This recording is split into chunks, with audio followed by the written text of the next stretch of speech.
മീസ് favourite വേൾഡിന്റെ വചന കേൾവിയിലേക്ക് എല്ലാവർക്കും സ്വാഗതം. പ്രതിദിന വിശുദ്ധ വേദ പുസ്തക വായന 853 ദിവസം. ദാനിയേലിന്റെ പുസ്തകം 5-ാം അധ്യായം.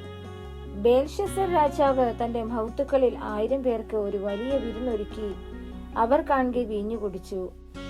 ബേൽഷസർ വീഞ്ഞു കുടിച്ച് രസിച്ചിരിക്കുമ്പോൾ തന്റെ അപ്പനായ നെബൂഖദ്നേസർ യെരുശലേമിലെ മന്ദിരത്തിൽ നിന്ന് എടുത്തുകൊണ്ടുവന്നിരുന്ന പൊൻവെള്ളി പാത്രങ്ങളെ രാജാവും മഹത്തുക്കളും അവന്റെ ഭാര്യമാരും വെപ്പാട്ടികളും അവയിൽ കുടിക്കേണ്ടതിനായി കൊണ്ടുവരുവാൻ കൽപ്പിച്ചു.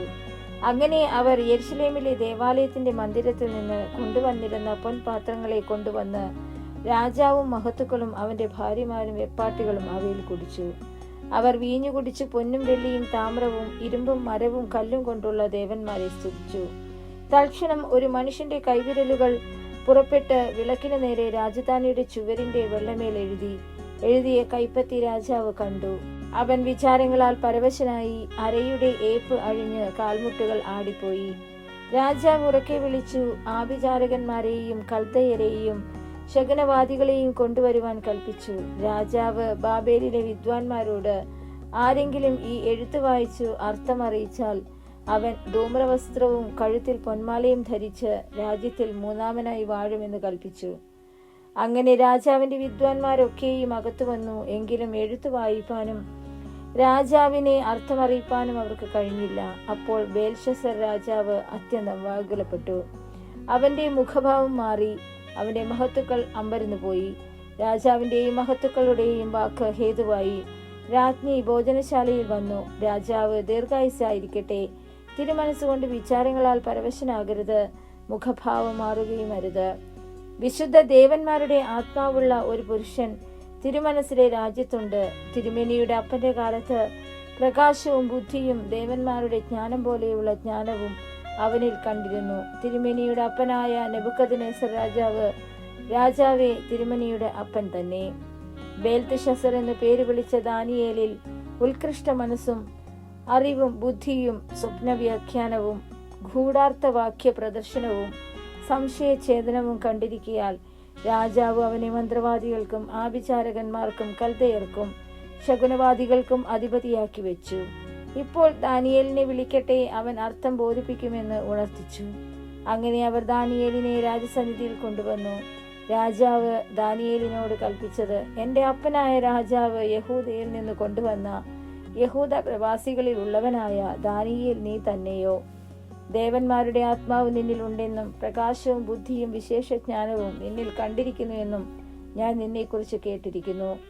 ഇപ്പോൾ ഈ എഴുത്ത് വായിച്ച് അർത്ഥം അറിയിക്കേണ്ടതിന് വിദ്വാൻമാരെയും ആവിചാരകന്മാരെയും എന്റെ മുൻപാകെ വരുത്തിയിരുന്നു. എങ്കിലും കാര്യത്തിന്റെ അർത്ഥം അറിയിപ്പാൻ അവർക്ക് കഴിഞ്ഞില്ല. എന്നാൽ അർത്ഥം പറവാനും സംശയഛേദനം ചെയ്യുവാനും നീ പ്രാപ്തനെന്ന് ഞാൻ നിന്നെക്കുറിച്ച് കേട്ടിരിക്കുന്നു. ആകയാൽ ഈ എഴുത്ത് വായിച്ച് അതിന്റെ അർത്ഥം അറിയിപ്പാൻ നിനക്ക് കഴിയുമെങ്കിൽ നീ ധൂമ്രവസ്ത്രവും കഴുത്തിൽ പൊന്മാലയും ധരിച്ച് രാജ്യത്തിലെ 3-ാമനായി വാഴും. ദാനിയേൽ രാജസന്നിധിയിൽ ഉത്തരമുണർത്തിച്ചത്, ദാനങ്ങൾ തിരുമേനിക്ക് തന്നെ ഇരിക്കട്ടെ, സമ്മാനങ്ങൾ മറ്റൊരുത്തന് കൊടുത്താലും എഴുത്ത് ഞാൻ രാജാവിനെ വായിച്ചു കേൾപ്പിച്ച് അർത്ഥം ബോധിപ്പിക്കാം. രാജാവേ, അത്യുന്നതനായ ദൈവം തിരുമേനിയുടെ അപ്പനായ നെബൂഖദ്നേസരിന് രാജത്വവും മഹത്വവും പ്രതാപവും ബഹുമാനവും നൽകി. അവന് നൽകിയ മഹത്വം ഹേതുവായി സകല വംശങ്ങളും ജാതികളും ഭാഷക്കാരും അവന്റെ മുൻപിൽ ഭയപ്പെട്ട് വിറച്ചു. തനിക്ക് ബോധിച്ചവനെ അവൻ കൊല്ലുകയും ബോധിച്ചവനെ ജീവനോടെ വെക്കുകയും ബോധിച്ചവനെ ഉയർത്തുകയും ബോധിച്ചവനെ താഴ്ത്തുകയും ചെയ്തു വന്നു. എന്നാൽ അവന്റെ ഹൃദയം ഗർവിച്ചു, അവന്റെ മനസ്സ് അഹങ്കാരത്താൽ കഠിനമായി പോയ ശേഷം അവൻ രാജാസനത്തിൽ നിന്ന് നീങ്ങിപ്പോയി.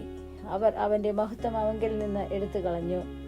അങ്ങനെ അവൻ മനുഷ്യരുടെ ഇടയിൽ നിന്ന് നീങ്ങി അവന്റെ ഹൃദയം മൃഗപ്രായമായി തീർന്നു. അവന്റെ പാർപ്പ് കാട്ടുകഴുതുകളോടുകൂടെ ആയിരുന്നു. അവനെ കാളയെപ്പോലെ പുല്ല് തീറ്റി. മനുഷ്യരുടെ രാജത്വത്തിന്മേൽ അത്യുന്നതനായ ദൈവം വാഴുകയും തനിക്ക് ബോധിച്ചവനെ അതിനെ നിയമിക്കുകയും ചെയ്യുന്നു എന്ന് അവൻ അറിഞ്ഞതുവരെ അവന്റെ ദേഹം ആകാശത്തിലെ മഞ്ഞുകൊണ്ട് നനഞ്ഞു. അവന്റെ മകനായ ബേൽഷസരെ, ഇതൊക്കെയും അറിഞ്ഞിട്ടും തിരുമേനിയുടെ ഹൃദയത്തെ താഴ്ത്താതെ സ്വർഗസ്ഥനായ കർത്താവിന്റെ നേരെ തന്നെത്താൻ ഉയർത്തി അവന്റെ ആലയത്തിലെ പാത്രങ്ങളെ അവർ തിരുമുൻപിൽ കൊണ്ടുവന്നു. തിരുമേനിയും മഹത്തുക്കളും തിരുമനസ്സിലെ ഭാര്യമാരും വെപ്പാട്ടികളും അവയിൽ വീഞ്ഞു കുടിച്ച് കാണാനും കേൾപ്പാനും അറിവാനും വഹിയാത്ത പൊന്നു വെള്ളി താമ്രം ഇരുമ്പ് മരം കല്ല് എന്നിവ കൊണ്ടുള്ള ദേവന്മാരെ സ്തുതിച്ചു. തിരുമനസ്സിലെ ശ്വാസവും എല്ലാ വഴികളും കൈവശമുള്ളവനായ ദൈവത്തെ മഹത്വീകരിച്ചതുമില്ല.